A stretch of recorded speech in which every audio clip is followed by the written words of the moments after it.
My Mitchell platform is the perfect size for everything I want it to be.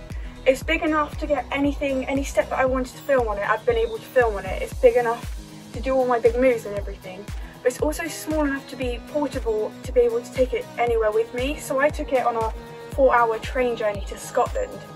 And I just sat on the seat and had it in front of my knees, and it was like it wasn't there. And carried it up the stairs, and we filmed all the dances on it, and then I brought it back with me, and it was so easy, and then I just put it in the car after. So it's big enough to film everything, also small enough to film anywhere. It's the perfect board.